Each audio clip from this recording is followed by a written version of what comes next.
Alright, we back with what if Goku landed in the Naruto world, I believe. What is this? This part 7? Yeah, part 7, man.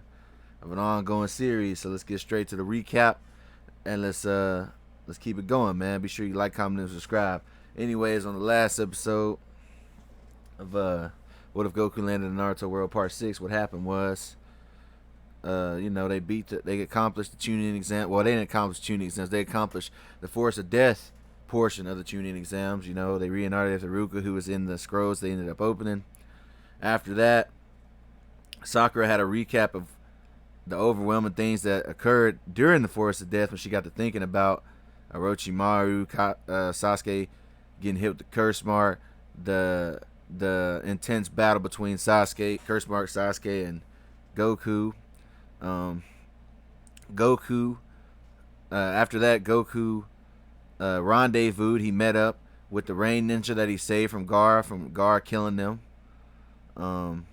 He asked him questions about Conan, who he was looking for, his adopted mother, in which this dude responded, telling he'd heard stories of her. He didn't know much about her, of course, because they were in secret. But they kind of give him a map and what to look forward to when he gets into the Rain Village. And it's at that point where they kind of say, hey, it might be you against the Rain if you come into those lands, so just be ready for that. And Goku was up to the challenge. After that, the Chunin exam started. You had, they went as follows. They just had new spectators, which was Goku and Haku, of course. The Chunin exams went according to plan. Y'all know the people. I ain't even gonna name them, but y'all see the examples: Kiba versus Naruto, Ino versus Sakura, Sasuke versus that guy that no one remembers because nobody cares about him, and Zaku versus Shino. And during all these fights, Haku sensed a kindred spirit of sorts in Neji, and Goku, after Sakura fought Ino, Goku made a proposition to Sakura that he'd train her once she recovered from her injuries. Then the final part of this part was the Chunin exams. We're about to get into the finals, but first they would have a month in training to prepare for the finals, and that's where we left off. So let's get to it. All right, this is the next part. Let's get to it. So it really business goes as usual at this part, where Goku gets paired up with, what's this dude's name? Abisu, whatever his name. I believe it's Ebisu or Abisu, something like that. And he really didn't like it. But Ibisu, of course, he becomes to be washed, and Jiraiya ends up training him. Kakashi pairs up with Sasuke for the training for the finals. Meanwhile, we kick off with Sakura, the first change. Sakura sitting on a little bench, kind of bummed out because she's the only person of her team that didn't win her fight, man. It went in a double KO. So as she's sitting down there, Goku pops up, of course, cheery as ever, and he's like, "All right, Sakura, you ready to begin your training?" And then she's just like, "Oh, look, it's Goku," because he popped up on her when she had her head down, so that's why she's got that face. And Sakura, of course, this isn't really accurate. As y'all know, in my story, Sakura got to keep her hair long. She never cut it in the Force of Death, but deal with what you got. But so Sakura's like, of course, I'm ready to get stronger for the team. And then Goku makes this face like, oh wait, hold up, I gotta go get somebody. I'll be back in a flash. So Goku takes off. I'll be back in a flash. And then he begins to look around because he begins to look for Haku. So basically he's saying, hey, yeah, before we gotta train, I gotta go find Haku. Disappears. He goes looking for Haku all around the village. He can't find him. And it's at that point where he ends up running straight back to where he left off, which is where Sakura. So he comes back where he left originally. And Sakura's like, wow, that was fast. Because Goku ran around the Leaf Village looking for Haku. And then it's at this point where Goku's like, all right, you can come out now, Haku. Your 5 seconds is long over. And then Haku reveals himself. Whole time Haku was at the training grounds. He was just hidden. All right, and Goku picks up on that. So Haku pops up. He's like, I wasn't hiding per se. I was reading. And Haku's been reading about more on the Jinchuriki that he found in a book that he got in the library. But anyways, so now the training kicks off. Goku fights Sakura You know, he basically says, all right, show me what you got. Let's see what we got to work on. Let's get on the fundamentals. So Sakura just runs at him. Runs at him and tries to lay a hit on him. Very similar to when Kakashi made them try to catch the bells. Anyway, Sakura tries to lay a hit on Goku. And she can't even touch him. Goku's bobbing and weaving, ducking and dodging, man. And she's just throwing them haymakers, man. She can't hit him. And then Goku decides that he's kind of bored with just dodging, and he lays a hit on her himself, sitting there flying back. And that's when she realized, like, damn, bro, Goku hits hard. And Goku's just looking very Goku looks disappointed, like, come on, Sakura. And as she's getting back up for being hit, she can't help but be confounded at how strong Goku really is, man. And then she has a flashback to the war zone between the battle of Goku and Sasuke in the Forest of Death. That comes back to flash into her mind to jog her memory. But then, after all that, after the hit and after that, thinking of all that, she still decides to get back up and say, you know, I will get stronger. I won't be a burden to my team. So she gets back up, which brings a smirk on Goku. In Goku's mind, he has this little sweat drop. Goku's mind's like, damn, man, I really ain't even mean to hit her that hard. But he keeps that to himself. But yeah, Sakura gets back up, and it's at that point. It's at that moment when Haku says, "We have. It seems we do have a student. She passed the first test. All right, the test of endurance. All right." So it's at that point where they could congratulate her, and she's like, "Wait a minute, that was a test." And he's like, "Yeah, you gotta keep getting. You gotta better yourself. Self improvement. You gotta keep getting up." So they were both. They were both impressed by her tenacity to get back up and still continue to learn, even though she was clearly outmatched. Anyway, training montage ensues in this month because they only have a month before the finals of the Chunin exams. A montage goes up. You know, Sakura's learning up her endurance, doing all these things that Goku is teaching her, whether it be speed training, taijutsu, which Goku would just call it martial arts because. Once again, well, you can call it taijutsu if you want, but Goku doesn't really have chakra. You know, and learn a little bit of all them type of things, endurance, speed, and taijutsu. And also, I wanted to add this too because this would be kind of cool. Goku, well, first of all, get your heads out of the gutter, you perverts. But Goku is gonna get her some weighted clothes, like he wears his own weighted clothes, similar to Rock Lee, and she's gonna get some weighted gloves to start off with. And maybe some weighted shoes or something. But she gets some weighted gloves to go with Goku's weighted shirt. So now she's training with weighted clothing like Goku is. Alright, which means her punches are going to be even stronger. You know Sakura's already got some strength to her punches, similar to Tsunade. So that's Goku's portion.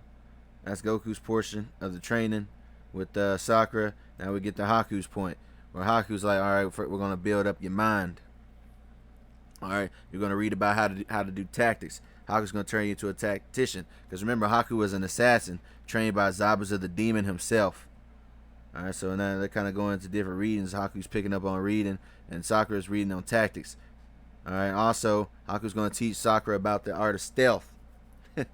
And also, this, hey, you felt like, hey, you know, this might be a little thing in the future. I don't know if I'm going to do it. But yeah, got a little mask up teaching her the art of stealth, Haku is. Alright, so Goku's teaching her all the Goku's teaching her the physical side, and Haku's teaching more of the the side of subterfuge, assassination, tactician. Alright, and about a week or two goes by, and the bushy brow man himself, Rock Lee, pops up to which Goku is hyped. He's like, oh man, my boy. You know, of course, Rock Lee healed faster than he would have normally because Gaara did not crush his arms and legs in this thing. Remember, Goku stopped that. Y'all can find that out on the sixth part of What If Goku Landed into the Naruto world. Anyway, Rock Lee hops in on the fun. He gets involved, and Goku's just hyped. So now, Goku has a training partner that's more so on his par as far as speed and taijutsu. So he hops in. They get to training.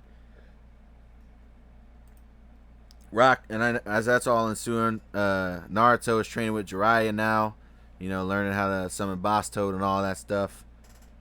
And Sasuke is training with Kakashi as per usual. All this is happening on at relatively the same time. All these different things, but all these things are happening at the same time.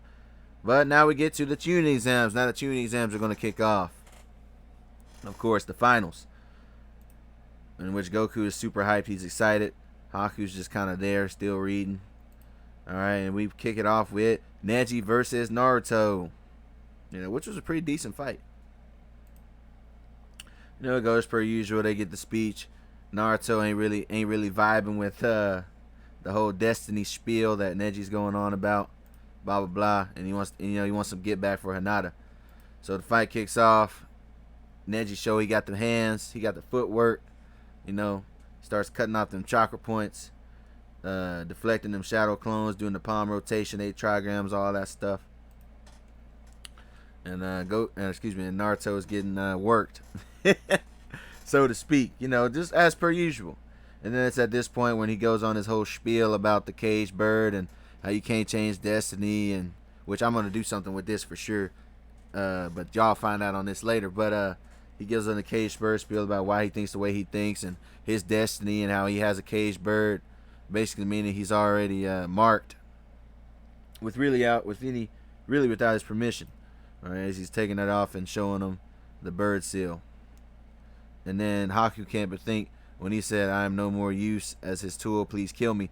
Haku gets to begin to think about when Haku viewed himself as a weapon as well, and he views himself as a bird in a cage. You get some symbolism there. I'm going to build on that later. I got a lot of cool things I'm going to do with that. But anyway, Goku's just looking serious, thinking, Naruto, how you going to get out of this? Haku's looking at Neji, once again thinking of what we just thought about. And Naruto's just like, I ain't going for it. I'm going to forge my own destiny. I'm going to be Hokage, yada, yada, yada, And then it's at that point when Naruto uses hacks. No, but Naruto starts building on the 9-tail chakra reserves to put it within his own vessel.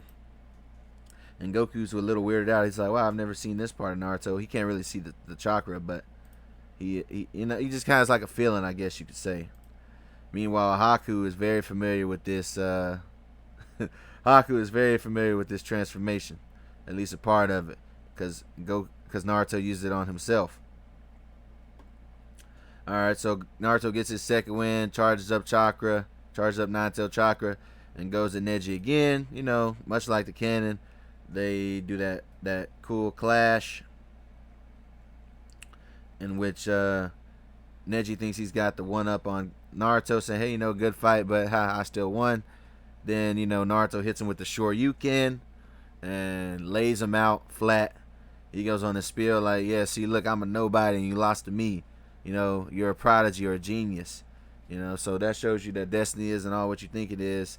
Once again, more on this, because you think, everything's going back to normal. Goku does the same thing. But we're going to have another change to the story. Because as Neji's getting on that stretcher, Hazashi, he's about to tell Neji the truth about how his dad did all this and that. So we're gonna get to that a little bit later. Goku walks up to his boy Naruto and he's like, "Hey man, good fight, man. I just kind of knew you'd clutch it." And then they get to talking, they get to chopping it up, and Naruto's like, "Thanks, man." Yada yada. Meanwhile, Hazashi's about to tell Neji the truth. He's got the but here's the change of course of events. As he's walking in there to talk to Neji from the stretcher, he already sees Haku. See, Haku had made an entrance to talk to the injured Neji. And Neji's like, I don't really want to talk to anybody. I don't even know you, yada, yada, yada. He's still kind of salty about losing. And it's at this point that Haku says, "You lost. This is how you lost." And he hands him a book, in which he looks perplexed, like, "What is this?" And it's talking about Jinchuriki. It's a book on the Jinchuriki. And he looks at it. What's this got to do with me losing? And then, they kind of have a little bit of small talk. But as Hazashi's seeing Haku in there first, he decides to leave. He loses the nerve to tell Haku the true story, and he walks off, man. So this doesn't happen, which is going to be a big change to Neji's personality, man. So Neji never got the truth. Neji never got the truth, man. Which we're going to do a big thing with Neji later on. I can't wait till y'all see that. Anyway, so he never got to tell him the truth at this moment. Everybody leaves. Hazashi leaves. Haku leaves, and he's stuck reading the contents of this book, the book of about Jinchuriki. And then he gets to think, oh yeah, that's why I couldn't recognize that chakra in which he defeated me. And then he feels cheated. Neji feels cheated because he gets this spill on destiny and whatnot. Meanwhile, Naruto has a nine-tailed fox, which Naruto can't control. He couldn't control the nine-tail getting into him. But you gotta remember, Neji's kind of mad now. He's like, oh, that's why I lost. I lost because I was careless. I lost because I didn't even think or consider about going against the Jinchuriki in this. And he begins to be obsessed with this and being super prepared and perfecting his genius craft, because here he was thinking he was a genius, and he didn't even think of that. He didn't even account for that. So now an obsession goes on to him to there. So we're going to completely change Neji's character down the line. I hope you guys like that change. All right, and then, of course, we got Shino versus Kankuro. And Kankuro just decides to say GG's, and he forfeits. Now we have Shikamaru versus Temari. Which goes the same, of course. And then, it all goes the same, where Shikamaru raises his hand and forfeits because he runs out of chakra. Which, by the way, y'all ever noticed that two people forfeited back to back? Like Kankuro forfeited and Shikamaru forfeited. Y'all ever noticed that? Anyway, we lead to, they got 10 minutes left. Sasuke's about to be disqualified. They make that great grand entrance, where it's Kakashi and Sasuke. They make their great grand entrance. The Hokage is like, oh, got that smirk. And Goku is super hyped between Sasuke versus Gaara, because if y'all watched the previous parts, y'all know that Goku has fought both Gaara and Sasuke, so he's super hyped for seeing this battle, which basically kicks off just like it did in canon. Sasuke's got that speed on him, and he's getting even shocking Gaara. All right, Gaara-san is trying to protect him as best as he can. Trying to get him stuck in there. It really goes relatively the same. The fight's pretty intense. Gaara's more so on the defensive right now. And this is at this part where Goku begins to think, oh, that's Lee's footwork. And then they all go in that spiel, and yeah, because he copied Lee's taijutsu. But what's really impressive is Sakura, in the month of training, she's been training with Goku and Haku. She's able to follow their movements to a degree, not nowhere near as Goku or Haku, but she can follow the movements of Sasuke way better than she could in canon. She's like, due to fighting people like Gaara. Due to fighting people like Goku. Anyway, Gaara opens up his big giant, the sand ball thing. All right, he goes into that jutsu, and Sasuke's like, oh yeah, I got something for that, which we all know to be what? The Chidori. All right, he charges up a Chidori, and he goes through there and penetrates the sand barrier. All right, in which Gaara sees his blood, which he then spazzes out, freaks out, loses his mind, and starts talking about, you remember that whole mother thing, whatever weird thing he had going on, huge mommy issues. But anyway, he penetrates the barrier, which surprised Gaara. Gaara's actually in pain. Goku's impressed and surprised. He's like, wow, imagine if I would have been hit by that, I'd have been in trouble. Seeing Sasuke's new technique, understanding that he must have learned this recently. But then he sees something else in the barrier that Sasuke penetrated, which is an eye of sorts, which we know as Shukaku. He's like, wait, what is that? And he gets this huge feeling of killer intent. It's at that moment when the barrier decays, and the jig is off, and Gaara hops off and leaves the arena, and Sasuke pursues after. As we know, the ninja war is about to ensue. The ninja skirmish is about to ensue between the Sound Village, the Sand Village, and the Leaf Village. So he goes after Gaara, you know, as much so like canon. And it's at this point when Kabuto, disguised as an Anbu, decides to do his jutsu and put people to sleep. And people start falling asleep left and right. And of course, we know that Kakashi and Guy Sensei pick up on the Genjutsu and do the release technique, as well as Sakura, who realizes that it's a Genjutsu. She does the release technique, and because our boy Haku is now studied in Genjutsu, good job Haku. He does his release as well. So they all release from the Genjutsu, keeping awake. Meanwhile, Goku's looking up, like, why are people going to sleep completely unharmed by the Genjutsu? Because it turns out, because he has no chakra, Genjutsu doesn't really affect him. Could also have something to do with his physiology as being a Saiyan. More on that later.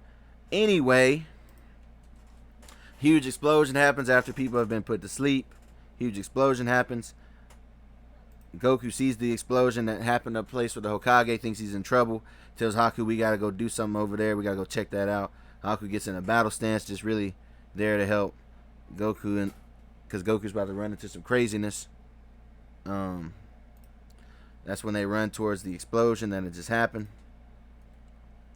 And it's at this point that the Sound Ninja 4 are about to close off and do their barrier seal. I can't remember what it was called, but basically where nobody can get in and out.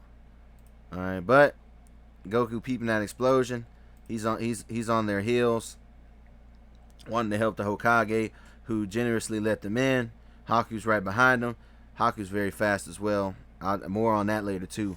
But so they're falling down right as they're doing the barrier. They're falling down, spotting the Hokage, you know, and Haku's telling, hey man, you gotta be ready for anything that's about to happen. So as the barrier ensues, and they do the as the barrier ensues, and this guy gets charred up, Goku and Haku actually made it through, in which Orochimaru, which is the Kazakaze at this point, points his kunai towards Sarutobi.